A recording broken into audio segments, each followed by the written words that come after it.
সাইদ ভাইয়ের মৃত্যুর পরে যে টাকাগুলো ছিল, আর সেই টাকাগুলো কার হাতে আছে? সাইদ ভাইয়ের বোনের হাতে আছে। আর সেই টাকাগুলো কিভাবে তার বোনের কাছ থেকে উদ্ধার করে তার ছেলে সন্তানের হাতে উঠায় দেবে, আর সেটা নিয়ে আমাদের রাব্বি ভাই অনেক পরিশ্রম করতেছে, অনেক খাটনি করতেছে, এবং শেষ পর্যায়ে প্রশাসন নিয়ে তার বাড়িতে গেছে। দেখুন সকলের শেষ ভিডিওটা।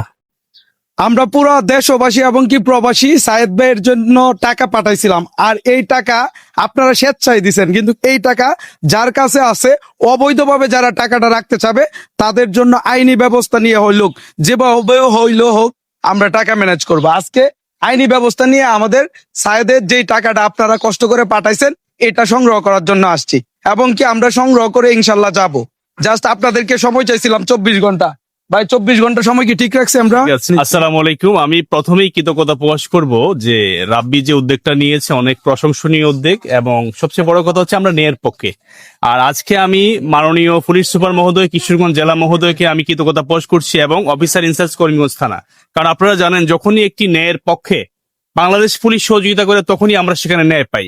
আমরা আজকে এত কষ্ট করে এখানে আসার পিছনে একটি কারণ হচ্ছে এই আবু সাঈদ মারা গিয়েছে, সে চলে গিয়েছে, কিন্তু তার বাচ্চার যে হকটা, আমরা কোনো পক্ষপাতিত্বতে নাই। আমরা যেটা সঠিক সেই বিষয়ে আমরা সামাজিকভাবে এটা শেষ করার চেষ্টা করব।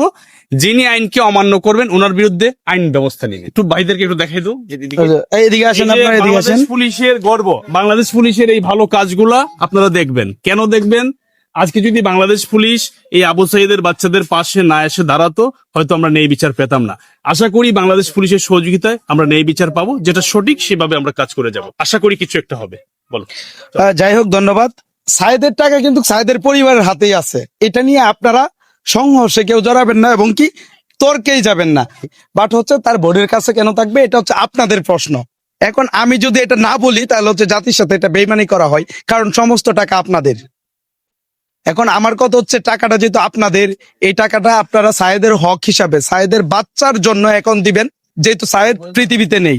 এই জন্য হচ্ছে আমরা শুধুমাত্র সায়েদের বোনের কাছ থেকে এনে টাকাটা হচ্ছে সায়েদের বাচ্চাদের হাতে তুলে দিব, এবং কি এই টাকাটা সায়েদের বাচ্চাদের জন্যই থাকবে, এতিম বাচ্চাদের জন্যই থাকবে।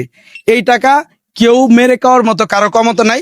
আমি যতদিন বেঁচে আছি, বাংলাদেশ পুলিশ যতদিন বেঁচে আছে, এবং কি আপনারা যতদিন বেঁচে আছেন।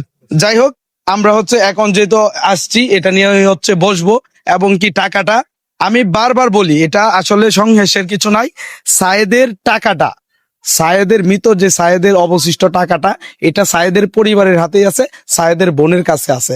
আমরা জাস্ট এই টাকাটা নিয়ে সায়েদের বাচ্চাদের হাতে তুলে দিব, এটাই জাস্ট হচ্ছে আমাদের কাজ, তাই না? হ্যাঁ, ঠিক আছে। আমরা এটাই তো করব, আর কিছু নাই। যে এই মসজিদের বারান্দা কাকা, এটাই তো আমরা চাচ্ছি।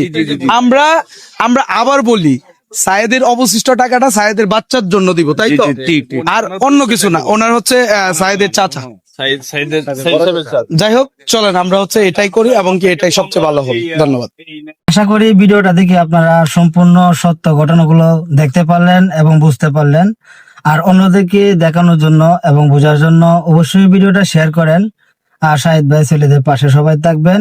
রাব্বি ভাই যখন আপনাদের কাছে তাদের জন্য সহযোগিতা চাইবে, অবশ্যই আমরা সকলেই তাকে আমরা সহযোগিতা করব।